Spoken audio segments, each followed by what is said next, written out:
All right, everybody, thanks for coming out today. I realize every time I do this, I never really tell you what you're part of here. I just get right into the talk, so I'm going to tell you. This is the Ocean and Coastal Resource Management Lecture Series that is sponsored by the Center for the Blue Economy. And my name is Jason Storch, and I'm the director. And so if you're interested in more of our work, talk to me afterward. Happy to tell you about what we do. But one of the things we do is we run this lecture series where we bring in leaders from around the state, around the country, and sometimes the world, if we're lucky enough to get someone who's passing through the Bay Area on their international journeys. And today we're really excited to have Mark Carr here, right up front, neighbor off the block at UC Santa Cruz. He's a professor of Ecology and Evolutionary Biology, and is going to talk to us about this connectivity issue here in management. Mark is, he just got out of doing the kelp scuba diving with his class this morning, so he's one who's, I was going to say in the weeds, but that would be too much pun intended, but who's really at the level of detail. We in the policy sphere, we tend not to be at that level of micro detail, and so we like to bring in experts like Mark to kind of give us that perspective and then connect it back to the policy, which I'm sure we'll do this evening. So let's give Mark a big welcome. And then let me practice this. Ooh, wow, sweet.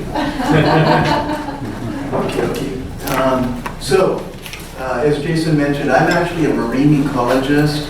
By training, I was a nearshore fish ecologist for many years, but the species that I tend to focus on are reef associated. So I did a lot of work in coral reef systems and kelp forest ecosystems. So you'll see a lot of examples and focus in this talk on fishes associated with kelp forests. And so the title here, what I want to talk about is this concept, this ecological concept referred to as spatial connectivity, okay, which I'll explain in detail. What I really want to talk about is the implications that has for how we think about managing and protecting species in the coastal ocean, and then eventually what I want to do is also transition to giving you an example of a research project that we recently conducted to get at trying to really figure out where larvae go in the ocean, right? Which is one of the big black boxes for ecologists. So I'll start explaining what I mean by spatial ecological connectivity. So first of all, connectivity means a lot of different things to a lot of different people, right? And so generally speaking, i.e. what Wikipedia says, is that it's the state or extent of being connected or interconnected. We tend to think of connectivity with our damn cell phones or the internet, that kind of thing. But the point being is that we're passing information among entities, that we're communicating with. So it's the transfer of something. And what that something is varies markedly depending on the topic, from one discrete entity to another.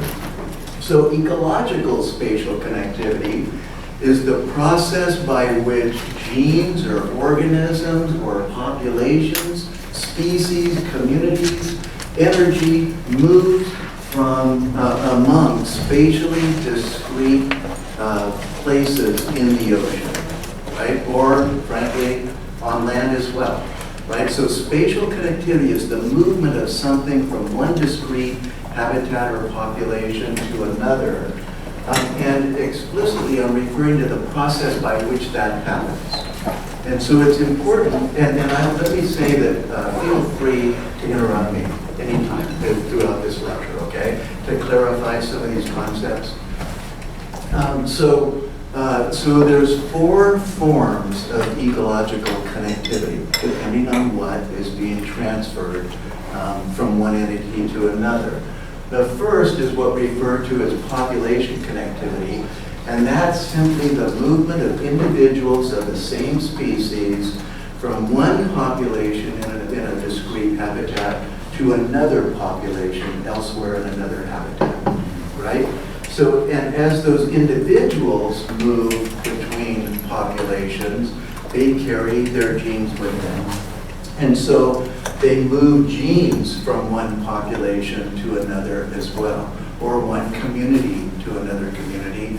And oftentimes geneticists and ecologists refer to that as gene flow from one population to another. And then there's community connectivity, which is simply the movement of individuals of multiple species, not just a single species from one place to another. And then finally, rather differently, is ecosystem connectivity, where things are being moved from one discrete form of the ecosystem to another. So for example, one kelp forest to another kelp forest, one coral reef to another coral reef ecosystem, right? But it's not just organisms that are moving, as I'll describe. It's a lot of stuff that gets moved between adjacent ecosystems. And that has a very profound influence on the productivity and the form of those ecosystems. So, let me see if I can. But one of the most important things that you're going to learn in this talk is how individuals move between populations. The adults of the vast majority of marine organisms produce young that are carried up into the plankton. And as they move and are carried by ocean currents, if they don't starve to death, if they don't get eaten, and if the currents bring them back inshore, they will replenish some population somewhere else, and that means that the population that produced those young are reliant on young that are produced elsewhere to replenish that population. This is fundamentally different from what happens in terrestrial systems, right? Cats, dogs, monkeys, goats, you name the damn animal, and they produce young that stay in the population where they were born. Populations are self-replenishing, right? And as a consequence, if we protect that population, say in a protected area, the populations within that protected area, theoretically, if they're big enough, should be self-replenishing into the future. That is not what happens here. As I just told you, the young in a given population are transported away elsewhere and reliant then on young that come from somewhere else to replenish that population.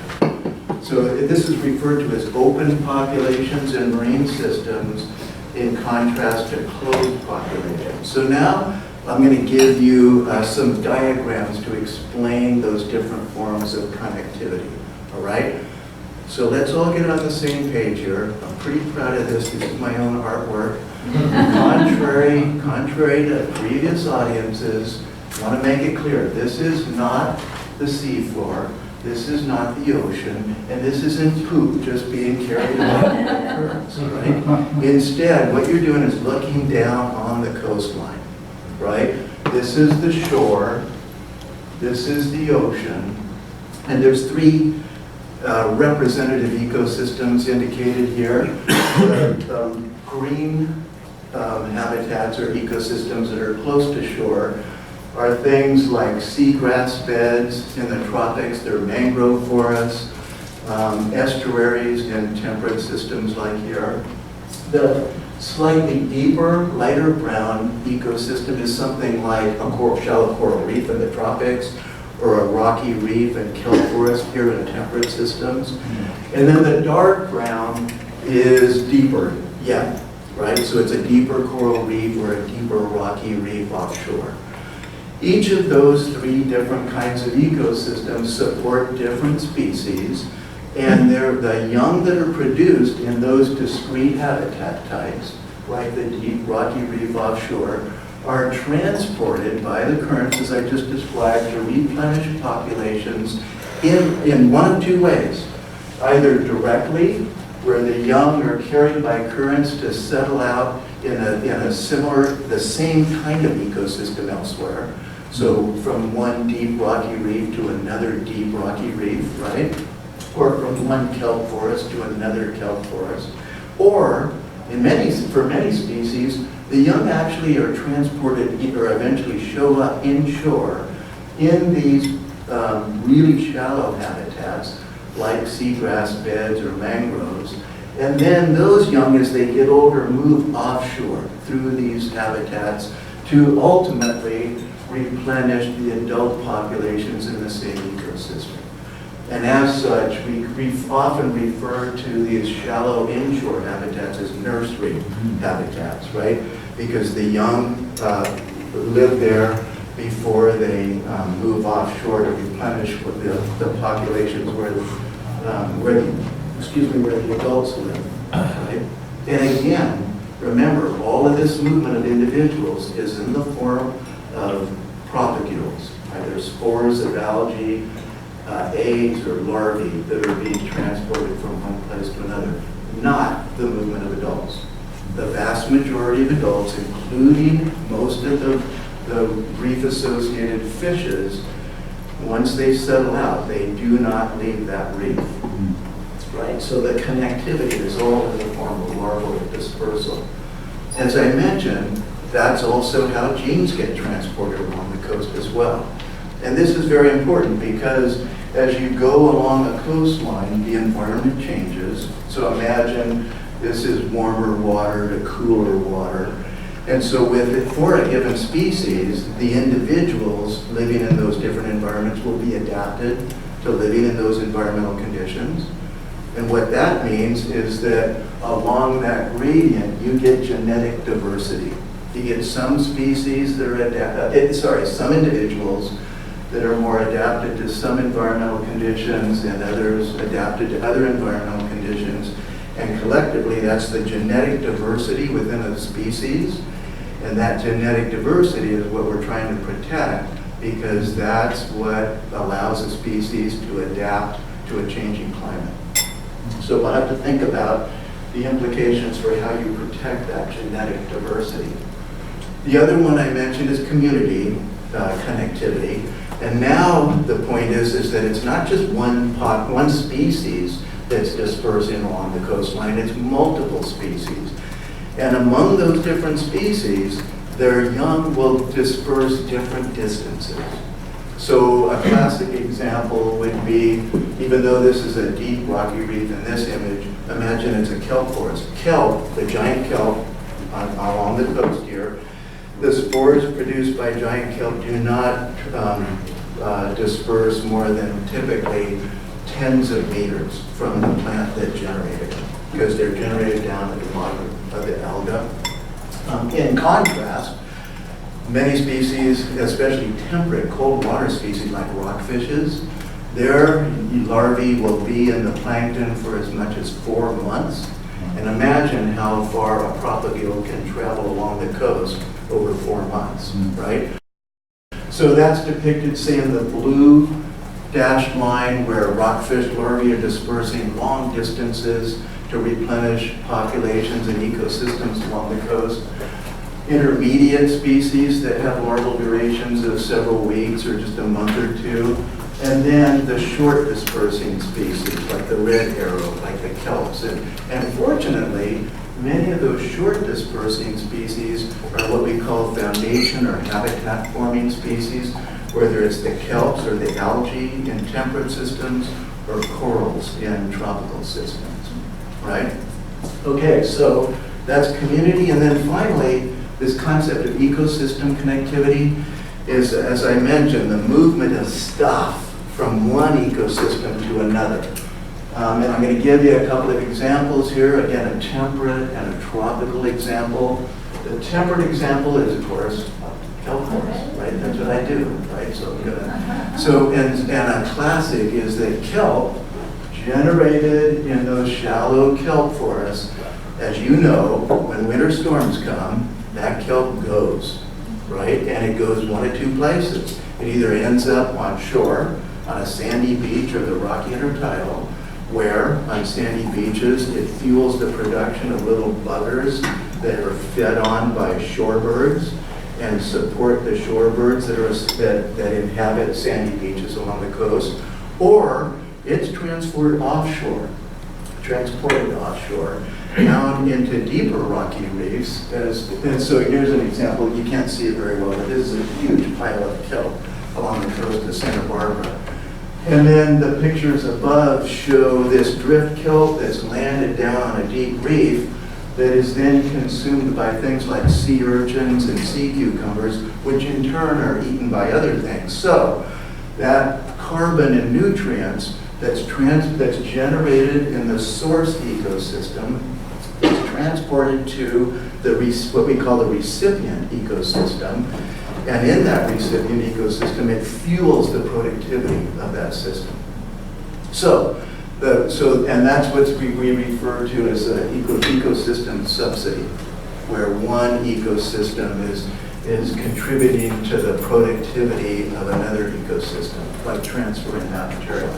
In the tropics, the same, and this is an example where organisms, fishes, living in nursery habitats in mangroves or seagrass beds, eventually move offshore and inhabit shallow and deeper coral reef systems where they play important functional roles, right? So that, again, is another form of ecosystem connectivity. Okay, so what? Yeah, fine, thanks very much for the lesson on connectivity. Now let's think about the implications for protecting and conserving coastal ecosystems. And the point is, connectivity, more than anything, influences how we use protected areas in the ocean, and based on how we use them, how we design them, and how we manage them, right? And these protected areas in the ocean, as I'll describe in the next slide, are referred to as marine protected areas and marine protected area networks that we'll talk about. And this idea of connectivity creates both challenges, like I just mentioned, all the young produced in a protected area are gone, right? But also opportunities for what happens to those individuals when they're transported away. So an MPA is just like a land-based protected area, right? It's just a discrete area where within that area we have regulations that limit one or all activities that humans can do in those ecosystems with the intent that you protect a particular species, but more importantly, protect the whole ecosystem, right? It's one of the few conservation tools that is not specific to a particular species. They're designed to protect the entire intact ecosystem, right? So, as I mentioned before, now let's put one of these protected areas as illustrated by the red box around one or more of these ecosystems. And as I mentioned, the problem, the challenge that we have here is that, yeah, this is all very good. You protect the adults that are producing young within your protected area, but they're being transported out and leaving those protected populations reliant on replenishment from populations that are not protected, right? So right off the bat, you're thinking, I don't know that this works in the ocean the way it works on land, where, like I said, as long as you encompass a large enough population and it replenishes itself, it persists into the future, right? Regardless of what you do outside of that protected. Damn, that was like Bernie Sanders. Regardless of what you do outside of that protected area, right? So that leads us to this concept of a network of protected areas, right? And the idea there is that you have a collection of protected areas that are connected, right? And they're connected by the transfer of young individuals from one protected area to another protected area, right? They're networked through that connectivity of individuals among MPAs. So that's illustrated here where, for example, you've got this offshore deep reef protected in your protected area. It's generating young that go two places. Here we go to the opportunity part. Some of those young just go to unprotected populations, say that are being fished along the coastline. But some of them also get to the next MPA and contribute to the replenishment of that nearby MPA. Right, so now you're protecting a source of young that are replenishing another protected population.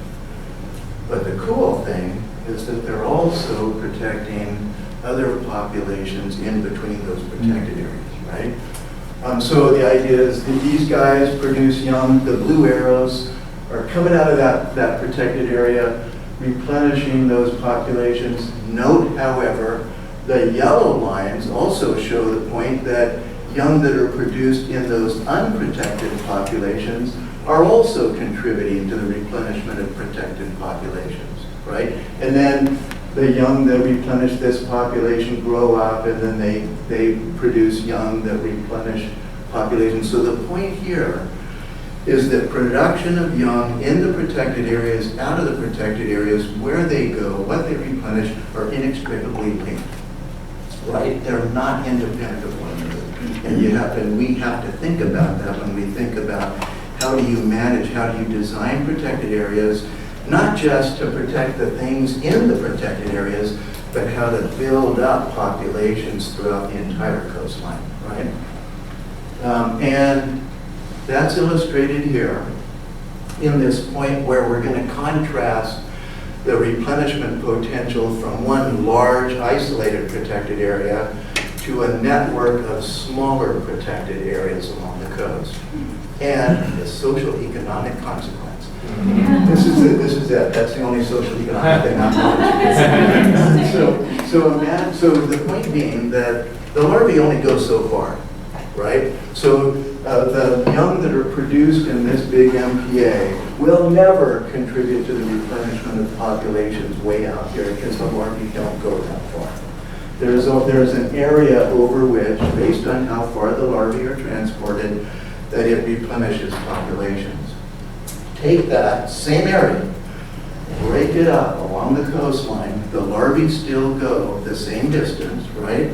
And now what you see is that the network bathes the coastline with larval replenishment over the entire area, as opposed to the restricted area that larvae can disperse from the one protected area.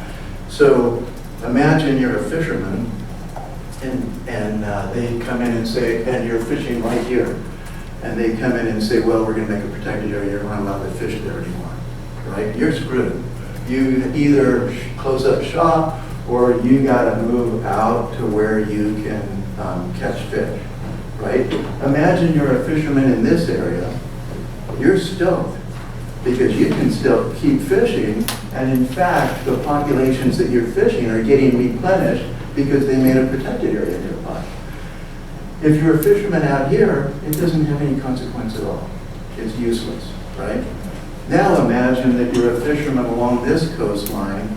It's not that hard to get out of the protected area to an adjacent area that you can fish, and you're fishing in areas that are receiving and being replenished by the young that are produced in these protected areas.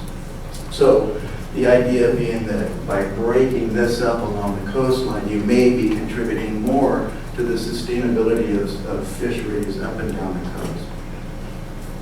Genetic connectivity, again, this idea that there's variation in genetic composition along the coast. If, again, in a network idea, you disperse those protected areas along the coast, you capture and protect that genetic diversity that exists along the coast better than a single protected area anywhere along this coastline, right? And then when it comes to multiple species, remember, as I said, different species produce young that disperse different distances. So and they're depicted here in the three different colors. At the top you have a rockfish whose young are dispersing great distances. So they're going to get to the next nearby MPA and beyond, because they're dispersing literally hundreds of kilometers up and down the coast, right? Down here, you have the very short distance dispersers, the corals, the kelps, whose propagules don't go very far. As long as the protected area is big enough, then, and it encompasses that short dispersal distance, now you're replenishing those populations within the protected area just like on land. It's the intermediate dispersal where the young are definitely leaving the protected area. They're thought not to be self-replenishing, but they're not capable of going vast distances to an MPA. Those are the ones that you really have to think about how far you put these MPAs relative to one another for the larvae to get from one protected area to another. And then there's ecosystem connectivity, and then here the idea is that if you're going to protect an ecosystem that's reliant on subsidies from another ecosystem, the way you protect the productivity of that system is to protect the source ecosystem as well. And better yet, make sure that there are ecosystems that are nearby and making that connectivity. So you build out these protected areas so that they encompass those different ecosystems that in fact are linked by the movement of stuff between them. Okay, so to wrap this up, the point here with respect to design implications is that size matters. For those short distance dispersers, you've got to make sure MPAs are big enough that they're protecting a big enough area so that those populations are self-replenishing. For the long distance dispersers, it's the multiple MPAs that contribute to the replenishment along the entire coastline, right? So that suggests smaller MPAs. So it's this balance of big enough for the short guys, but small enough so that you can put multiple MPAs along the coastline. Location matters as well because it's that distance based on dispersal distances that link those MPAs and the populations within them between one another. And then also by having multiple MPAs along the coast, you're protecting that genetic diversity that exists along the coast. And by including multiple ecosystems within a given MPA, when you locate it, you're protecting that ecosystem connectivity as well. When it comes to management implications, you have to recognize and manage for that strong interaction for populations inside and outside of protected areas. Back in the day, when protected areas were being proposed as fisheries tools along the coast in the U.S., people argued that as long as you protect a big enough population in an MPA, you can fish the bejesus out of the populations outside. And then people like myself said that does not work, right? You can't separate those two. They're too interconnected with one another. And so the success of the populations outside of protected areas depend on how well you manage the MPAs. And the success of the protected populations in the MPAs depend on how well you manage fisheries outside as well. And not just fisheries, right? Other anthropogenic perturbations, whether it's water quality or development or other perturbations that diminish these populations. And then likewise, same thing goes for ecosystems. If you're protecting an ecosystem that's reliant on a subsidy from another ecosystem that's outside of the protected area, then the success of the ecosystem inside the protected area is dependent on how well you also manage the ecosystem outside. And then finally, you manage adaptively. This is a whole new game. Got it? California is the only place in the world, and the Great Barrier Reef kind of thinks they have a network of protected areas, but California is the only science-based network of marine protected areas in the world, right? Meaning, oh God, I hope it works, right? I don't know. I mean, we kind of came up with the size and the spacing and pray to God at that point. So we evaluate the consequence, we see what works, which MPAs are contributing. Is it a function of their size, their location, or what? And you figure that out, and then you adapt the system so that it gets better and better with respect to the conservation objectives. Okay, now I'm going to shift to a case example of work that we've done recently to try to really inform our understanding of just how far these little devils go in the current, right? So the questions we have is, what is that spatial scale, right? That populations are connected to one another by the dispersal of their young. what physical and biological processes determine that distance that individuals are transported and the connectivity between populations. And especially, and interestingly, is there any chance that even those species that are producing young that are carried long distances are also self-replenishing within a protected area? So these are questions that we had and have been studying to try to answer those questions for the last 4 years or so. And I'm going to describe the approach that we took to answer this. So the first one, and it's all hinges on a genetic test. Okay? The first thing we do is we go out and we sample the genes of adults and young. And I'll explain why. But we're going to go out to a particular species, I'll tell you later, but it applies to any species. We're going to go out, we're going to sample the genes of the adults, we're going to collect the young wherever they settle out, and we're going to compare their genes. We're going to use these genetic markers that we developed, that geneticists developed, not Marco. Marco's an ecologist. Marco didn't understand this stuff, right? So, and it'll blow you away, it blows me away, what these guys can do. So, we're going to use these genetic markers for the adults and the young for that particular species, and we're going to match the adults with their young. Understand? These species are generating thousands of young. And if I take a genetic sample of an adult, male or the mother or father, and I go out and I collect a little recently settled individual, and if it happened to come from those parents, I can match them. Can you believe it?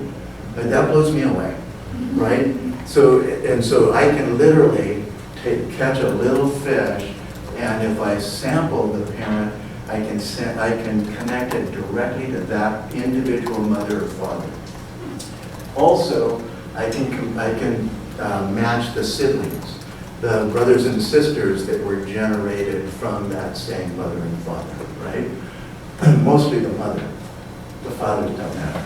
So, and then what we're going to do is we're going to go out and estimate the size of the populations that generated those young. We're going to estimate the size of the population and the proportion that we actually sampled genetically. And then with the genetic tool and with that population information, we're going to estimate the magnitude of connectivity, the dispersal from one population to another, as well as any self-replenishment of that population. And then we're going to examine the oceanographic processes that may explain the patterns of connectivity that we detect with the genetic tool. So to do this, we brought together a group of geneticists. This is Carlos Garza, who's a geneticist at the National Marine Fisheries Lab up in Santa Cruz, and Eric Anderson, who is a math nut. This guy is unbelievable. And then Diana Basher, who is a PhD student who did her doctoral work on this particular project. As a geneticist, she developed all of these microhaplotypes that I'll mention briefly. Then there's the ecologists, myself and Dan and Emily, who work in my lab, that were responsible for actually collecting many of the samples that the geneticists used, as well as making the population estimates up in the various places. And then there's the oceanographer, Chris Edwards. This is at UC Santa Cruz as well. Patrick's in his lab, and Anna is a PhD student in Chris's lab, doing her doctoral work on this project as well. So here's the hero. This is the kelp rockfish. This is the species that we focused on, and we focused on it for a series of important reasons, right? The first thing is that the larvae, so rockfish are internally fertilized, and then the mother eventually just pops out all these little larvae. And then those larvae are what take off up into the water and are dispersed by the ocean currents, right? And their larval duration, which we estimate by counting the little rings in the ear bones of the recently settled fish, like tree rings, We can estimate how long they've been in the plankton before they settled out into a kelp bed. And it's on the order of 2 to 3 months, okay? Which is nice because it's representative of the planktonic duration of many fishes along the coast here, but it's not crazy long, right? Like 4 months, well, it's like good luck ever finding those guys again, right? So it's pretty, it's short for a rockfish. The little young settle to the canopy of the kelp forest. And this is very cool because then Mark just has to jump into the kelp canopy with a big old net and collect these little devils, and then we can sample the genes of the recently settled fish very easily. The adults have high fecundity. Like I said, they'll generate thousands of larvae each time that they reproduce each year. They have strong site fidelity based on their strong habitat associations for kelp. And that means that when I sample the genes of a mother, the mother will be there, and I know that that's where those larvae were produced, if they're connected to that mother, right? If they were moving all over, I'd never know where they were actually born. But because kelp rockfish, throughout their lifetime, do not move beyond the area of this room, essentially, once they've settled out. And when we sample the genes, we know where the larvae were produced. And they're shallow, so Mark can go down and collect them, right? And we can estimate the whole population size because it's constrained to a shallow depth, right? And they have a long lifespan, which means that if we develop the tools, sample of the adults, then for many years into the future, we can continue to sample the recruits to see if we can find those matches, right? It's very cool now. So this is where we did it, here on the Monterey Peninsula, right? And I'll give you more detail of that. But for the genetic sampling, we had to collect the genetic samples of adults and the recently settled little recruits. For the adults, it's cool. You just grab these guys, you take a little tiny clip off of their fin. Does not do anything to the fish, right? It's like a fingernail. You take a little tiny bit off the fin, and that's enough for these guys to do their gene business, right? And we collect the adults to take those fin clips, either with the California Collaborative Fisheries Research Program that Rick started spun up at Moss Landing Marine Labs, where they take volunteers out to fish inside and outside of the marine protected areas, and we ask them to clip the little fins of the kelps they get. And then our own hook and line, and then this little spear pole that we developed for shooting the adults and taking a little tiny bit of tissue that we could do the genetic sampling. And then we collect the recruits in one of two ways. We either have these little collectors that we suspend in the water column outside of the kelp bed that collect the little juvenile rockfish are attracted to the structure, which is just a bunch of plastic in a cylinder. They settle out in there, and then a guy snorkels down, envelops that thing in a net, and brings it up to the boat, and we shake all the little fish out of it, and then we clip their little fins and take them into the kelp bed and let them go, right? Or we take the same net and just scoop them out of the canopy and do the same thing. So, importantly, we sampled about 2,000 adult fish, right, in the study region, and we sampled about 4,000 little recently settled recruits. And we did this in two regions.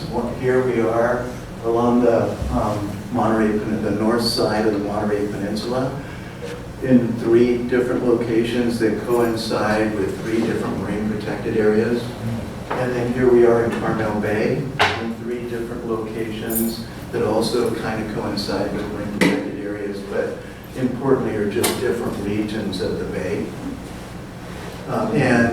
You can't sample uniformly throughout the area, so this is a heat map that shows the intensity that we sample the recruits throughout these regions. But we tried to cover as much as we could across those different regions for both the adults and the juveniles. Was it hard to distinguish like the rockfish recruits from the other types of rockfish? So, a living hell, actually. Yeah. So this is the problem. So, now that you mention it, when these little puppies settle out into the kelp canopy, there's at least 3 species that look really almost identical. The gopher rockfish, the kelp rockfish, and the black and yellow rockfish. So unfortunately, we collected 4,000 kelp rockfish, which means we collected thousands of juvenile rockfish to get those 4,000 kelp rockfish. And you had to run the genetics on all of the little devils to figure out who was a kelp rockfish and then who was related to an adult, right? Yeah, so it was a lot of monkeying around. And then, as I mentioned, we have to know the size of the adult population to estimate the number of larvae that are being produced. That then relates to the connectivity, the contribution to other populations. The way we do that is, as we usually do, divers go down and they swim along a transect. They count the density of kelp rockfish, the number of individuals per unit area, and then we know the area that the population lives in, so we multiply that density times the area to estimate the actual population size in each of those regions that I mentioned. And we know the area. We use 2 things to determine the area that the fish live in. They're kelp rockfish. They live in the kelp, right? So we need to know the kelp area. But when the kelp's gone, they live on the rocky reef. And so we did sort of this weighted abundance estimate that included both the rock, but also weighted more heavily where kelp occurs. So, as I mentioned, one of the real kickers of the project was the development of the genetic tool, what is referred to as a microhaplotype. And I'm not going to get into this, right? But all I want to emphasize with the microhaplotype is that they're really powerful genetic tools to identify these matches between adults and young.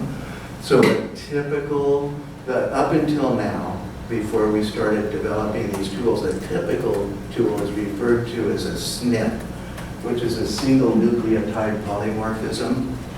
And that's what people would use to do this stuff.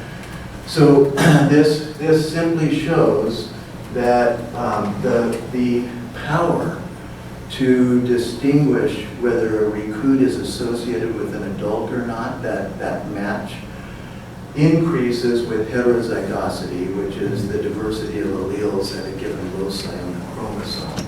With SNPs, that caps out, right? So these are all the ability to distinguish based on SNPs. And you can see that with microhaplotypes, you really increase the power to distinguish these, and especially false positives. What you don't want to do is think that you've got a match when in fact you don't. That's a false positive. So the strength of the tool is to be able to distinguish and avoid those false positives. So the microhaplotype thing was a huge amount of work for sweet Diana to develop in her doctoral work, and gave us the tool that allowed us to make these matches. So this is it. Thousands of fish, and we got 8 over 3 to 4 years of sampling. 8 damn matches of the adult and the offspring, right?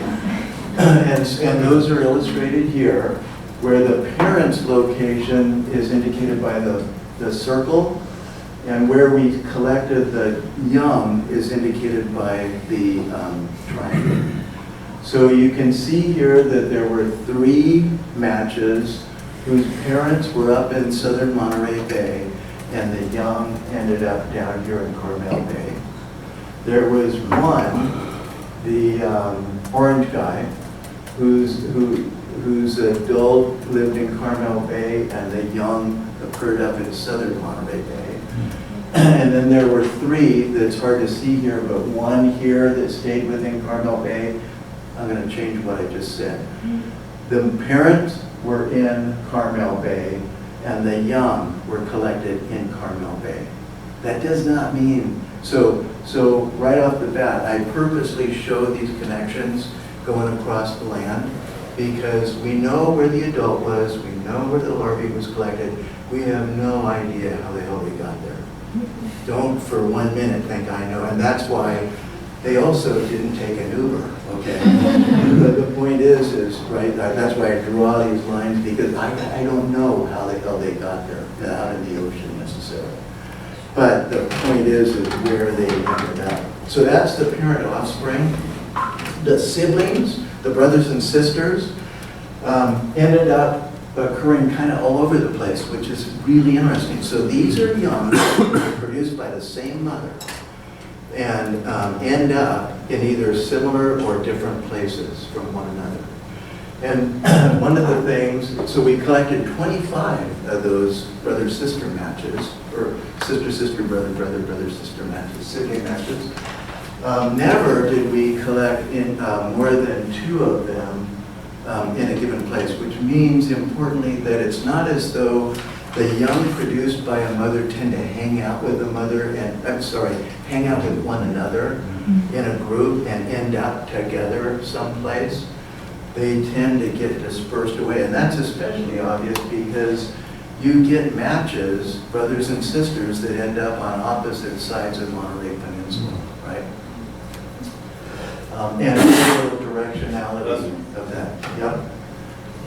Okay. And the bummer is, none of those sibs had parental matches, which would have been awesome, right? That would have doubled the number of matches that we've got. Okay, so this is how we calculate the connectivity among the different populations. So don't freak out here, right? So in this matrix, these are those 6 populations: Point Lobos, Carmel, Stillwater Cove. What is this? Yeah. Lover's Point and Cannery Row, right? So this is where the parents were, the source. This is the same places where the young settled out to. And so I colored, so the first thing to point out is that if you look across all of this, only 7% of the individuals that we were able to estimate connectivity for came from within the study region, right? 90% either came from outside of the study region or were lost from the study region. So these little devils are taken off, right? So don't think that this encompasses the whole area over which the young are dispersing. And then here, these values, all you need to know is that the bigger the value, the stronger the connectivity estimate. And so notice, for example, this is Stillwater Cove. This is Stillwater Cove where they were born in the north end of Carmel Bay, and this is Stillwater Cove where they ended up. A shocking proportion that actually ended up back where they were born. That does not mean they stayed there, but somehow, with a 3-month larval duration, they ended back where they were born, right? And then likewise, here's Point Lobos State Reserve and Stillwater Cove. Again, all within Carmel Bay. So, to make that point, let me just illustrate it here with these cool little arrows I made. And the thickness of the arrow represents the magnitude of connectivity. So the biggest connectivity was in the northern part of Carmel Bay, Lobos to within Carmel Bay, less going to the north from Carmel Bay to Monterey, even less coming from Monterey Bay back down into Carmel Bay from different places, okay? So it kind of gives you the idea of where that connectivity is occurring and the direction of connectivity. And the least, unfortunately, in self-replenishment up on the southern part of Monterey Bay. Okay, so that's the empirical data. That's it, baby. That's what tells us the patterns of connectivity among these kelp rockfish populations throughout the study region. Now, can we explain that? So this is where we look at the current patterns and the oceanographic features to see if that helps to explain those patterns of connectivity that we measured empirically. So this is where Sweet Antelope shows up making this what is called a ROMS model, a regional ocean modeling system that Chris Edwards, your advisor, is renowned for. And it's a coastal ocean current model. And usually these are at really large spatial resolution, meaning that you can't tell what's happening at, say, the size of Carmel Bay. But Anna took one of those pixels and was able to bring it way down for our study region computationally so that we could sort of look at the patterns, the circulation patterns that are specific to our study region. And so the way this happens with the ROMS models is they're running these ocean circulation patterns, and then Anna takes little larvae and throws them in the ocean. And here she's throwing them in Carmel Bay, and the ocean currents are dispersing those little guys for the 3-month period that they're out in the water column. And what you see here is where those larvae go, given those oceanographic patterns, current patterns. And like I said, you see that a whole lot of them just leave, right? A lot of them, especially to the south, right? They're being transported down the coast of Big Sur. And if you watch it long enough, which we won't, you will start to see some of it every once in a while, based on the ocean current patterns. There is transport of these guys up and into southern Monterey Bay. Right. And so what Anna does is she throws those little larvae into her model at each of the places where we sample the adults, right, to see where they go. And she does the same calculation of connectivity among those places. See there, it's going up into southern Monterey Bay now. Those are young that are born in Carmel Bay, where she's releasing the little phaco larvae, right? And this is just a summary of that in case the video didn't work. So this is the connectivity model she generates. And what's cool about it is, again, the biggest connectivity that she sees, the greatest magnitude of connectivity is within Carmel Bay, self-replenishment. That's what she says that the current patterns suggest for patterns of connectivity. And then the next one is that Lobos retention right in the southern part of Carmel Bay along Point Lobos.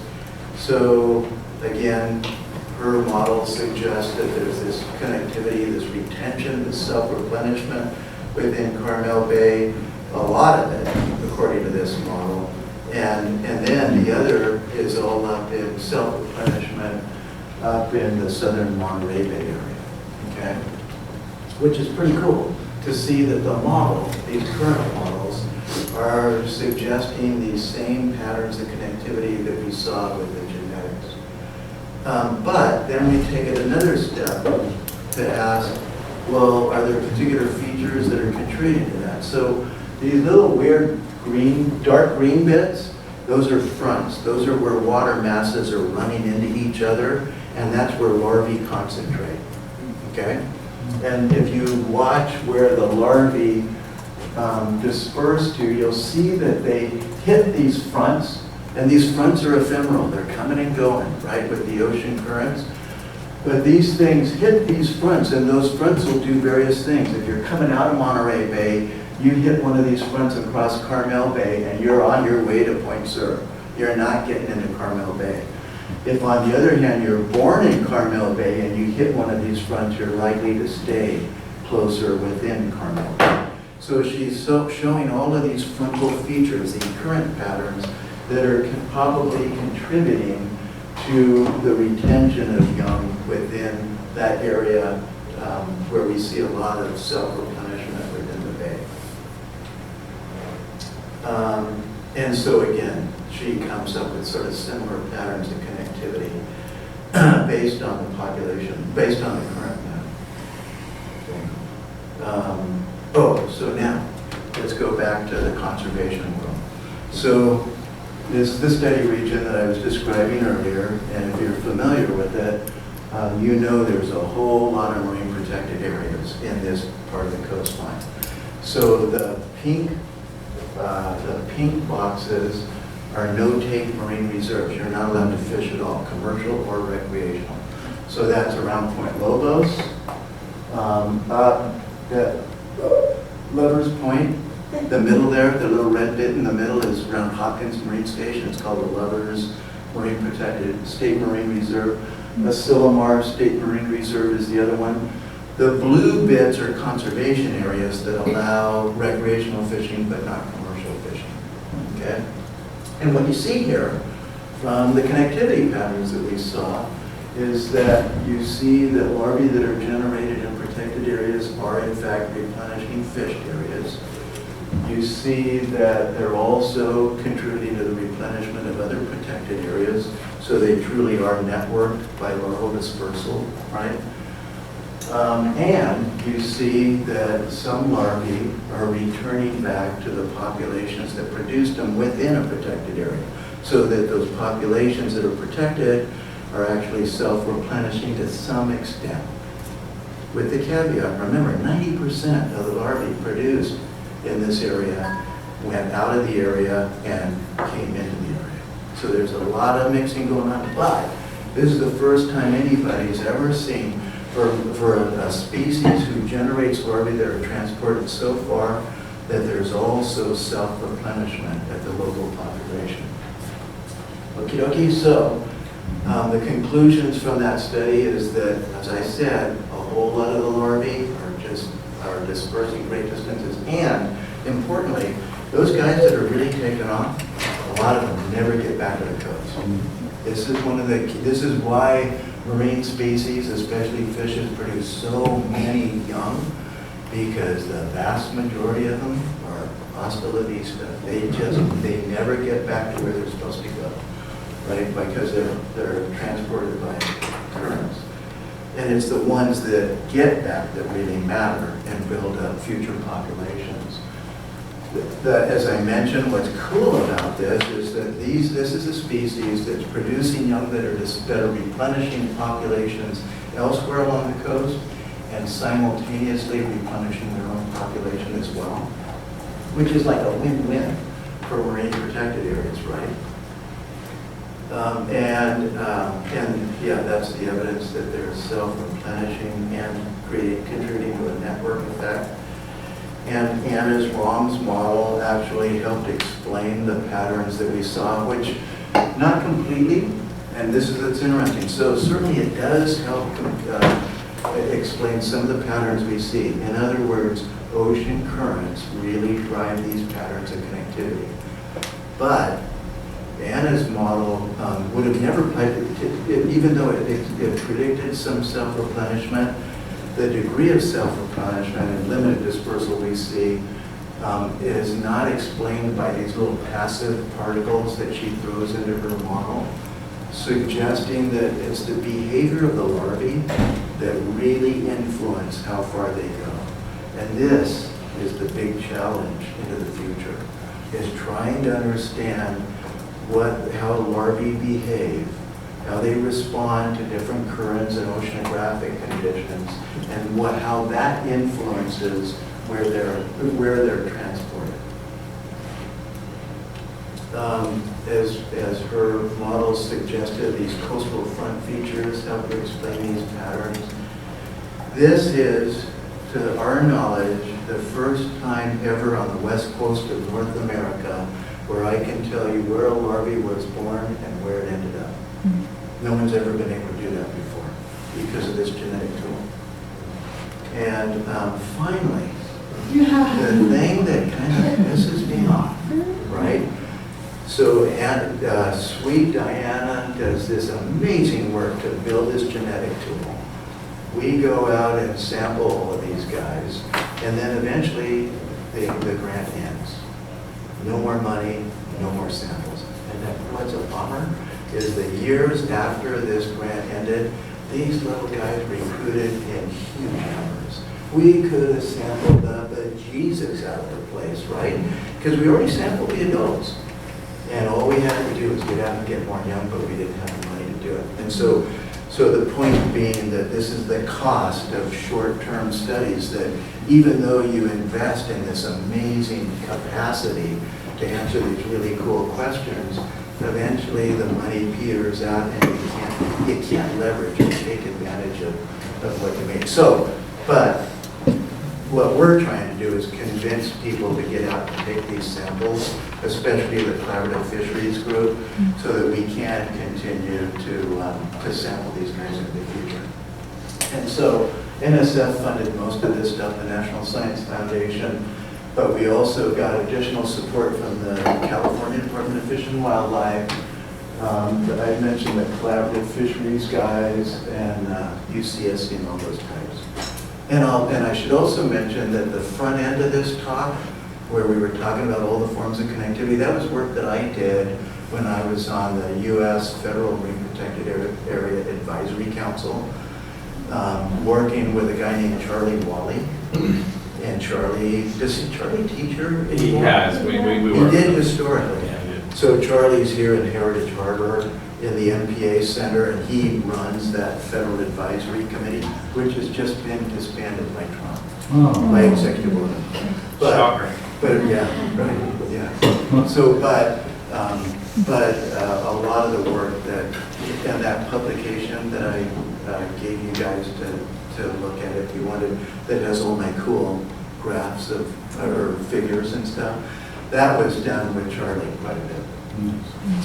And the Federal Advisory. Okay, so that's it, I'm done.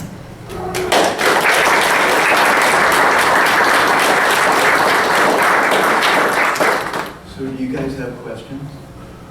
Yeah. Hi, thank you for your talk. I'm curious about the implications of using ecological connectivity as a principle to design MPAs are on the spread of efforts to curb the spread of invasive species. Right. Because in terrestrial systems, ecological connectivity can also encourage the spread, but the dispersal pattern is obviously different in marine systems. So I'm wondering how, maybe if studies were done on, like, say, urchin dispersal, how that could be accounted for in designing distance between MPAs. Yeah, so I don't think anybody, and the problem is that an invasive species has similar life history traits and larval durations as native species, right? Yeah. So by facilitating transport of native species, you're designing it so that if an invasive species has similar life history traits, it's going to be transported across the network just as well, right? And so there the trick is, the real question is, and in fact, on that Federal Advisory Committee that I was on, one of the follow-up studies we looked at was whether in fact there's evidence that protected areas contribute to the resilience of ecosystems, populations and ecosystems. And there's been studies that have shown by protecting intact ecosystems, they're more resistant to invasibility of invasive species.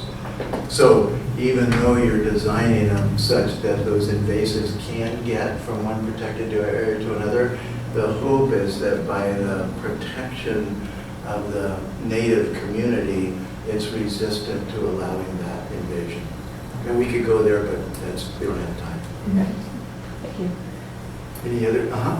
Thanks so much for your talk. It was really interesting. I'm very interested in the socioeconomic impact, which I know you kind of briefly mentioned.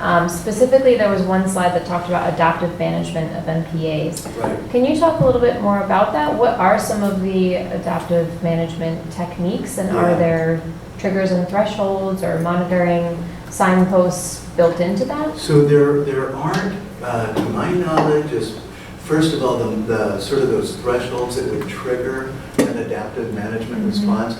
No one's gone to the effort to nail down what those thresholds might be, whether they're ecological, social, or economic. And absolutely not social or economic, right? But that's the point, is that that's actually what you want to develop. So the statewide network is going to hit an evaluation milestone in 2022. That's when they're going to step back and ask, okay, what's this thing doing? Right? Is it having the conservation? Is it having socioeconomic consequences that we had hoped it to have when we originally developed it? And so it's the economists and the social scientists that hopefully are working on that. But I will say, as an ecologist sensitive to this issue, there's far less focus in the evaluation of the performance of the network with respect to social and economic metrics than there are ecological metrics. Okay? Which means there's a hell of a lot of work to get done. Okay? And to be very frank, I think the state's more than happy to support people to engage in that work, but it's just hard finding people that really, there are not a lot of economists that, you know, fisheries economists that want to focus on this kind of issue. Curious in connectivity and climate change. Yeah. There's an article that came out, or a scientific paper published earlier this year about since the warm water blob, species have been moving north. Yeah. So like Bodega Bay has more species from Monterey Bay. Monterey Bay has more species from Yep. Morro Bay. What are the changes you're seeing, or how does connectivity and climate change Yeah, work? so pretty good point. And it's not just the blob, just the general latitudinal warming patterns globally. Mhm. We're seeing these movement patterns in general, especially on the east coast of the U.S. And in fact, associated with, so the Gulf of Maine, I'm sorry this is a tangent, but it's cool. The Gulf of Maine is increasing in temperature, the ocean temperature is increasing more than anywhere else in the world. It's a hot spot. And that warming trend was exacerbated by a marine heat wave, which is what the blob was on the west coast as well. And what they see is that, as you're pointing out, lobster in the Gulf of Maine are declining markedly. Their abundances are increasing up in Nova Scotia as the distribution of that species is shifted to the north. And it's one of many marine species that we're seeing these shifts toward the poles, right, with increasing water temperature. And so that's an example where the lobster fishermen in Maine are suffering economically, in large part because they're so reliant on a particular species, like they were for cod before the lobster. But the other thing that they're not responding to as well is, as you pointed out, is the species from the south that are now migrating into their fishing area, which are blue crab. So what you want in a fisheries management governance structure is the flexibility to be able to respond to declining abundances of one species, like lobster, so that you don't overfish them while their productivity is going down. Then you're going to tank the entire fishery, right? You got to back off and fish to the level of the productivity of the stock. And at the same time, you got to be able to realize and take advantage of stocks that are growing in your region as well. So you need a fishery structure that has that adaptability to it. That's getting back to this adaptive capacity and adaptive management of a fishery to respond to those changes. So we, in Southern California especially, and here in Monterey Bay, we have seen more southern species than we have in the past that are being, and again, remember, the way that they change their distribution is through larval dispersal, right? And so we are seeing more of the southern species here in Monterey Bay than we've seen in the past, and that goes on up the coast. So, so one thought is that if what you're trying to do is protect species X in its current location, and the environment's changing in a way that it's less productive, as we just said, species X is going to move. And it's not the adults that are swimming up the coast, it's the larvae that are dispersing up the coast and colonizing areas where that environment is now appropriate for them. And so if for the ability of those larvae to make that, to establish in those new areas requires a pristine ecosystem, then that's what the protected areas offer. right? They're protecting the ecosystems that these young need to move to as they're making that redistribution in response to environmental change. And this is cool in the ocean, I didn't mean to say that. This is neat in the ocean because it just takes larvae to move along the coastline by the ocean currents. Imagine you're some endemic plant in northern San Diego County, and you need to migrate to the north, and you got to get across LA. Good luck, right? The ecological corridors for that displacement, for that migration, that redistribution that they need to be able to do to survive the changing conditions. In the ocean, it's great. The currents will just move the larvae at the coast. You just got to protect where they're going to land, right? On land, it's a whole different story. You got to get across LA. Good luck, right? And so that's the positive side of the capacity of species to respond to climate change in the ocean. That was a long answer, huh? I just wrote a paper on that. So. Anything else? When you were estimating population size, you said you used scuba methods. Yep. Did you guys consider using any reef check data? Oh yeah, To help? we didn't have to in this case because we were focused on that particular species. Okay. And we do surveys in the MPS just like Reef Check does. Um, But yeah, I mean, they also, we use their data for other purposes for sure. Yeah. I have a question about the ecological connectivity Yep. in terms of migratory species, for example, like whales that like all the way from Yeah. America to Right. yeah. So like, what would the management plan look like? What is the range that needs to be covered? Stuff like that. Yeah, good question. So the paper I said that I wrote about the connectivity in the coastal MPAs was co-authored by a guy who you should have come talk, Elliot Hazen. Elliot is with the National Marine Fisheries Lab here in Monterey. And he's a whale nut. Right? I mean, he's one of those guys that thinks about these big pelagic species, sharks and whales and swordfish and stuff that are swimming, and seals and sea lions, right? That have set migratory patterns that are determined by ocean conditions, right?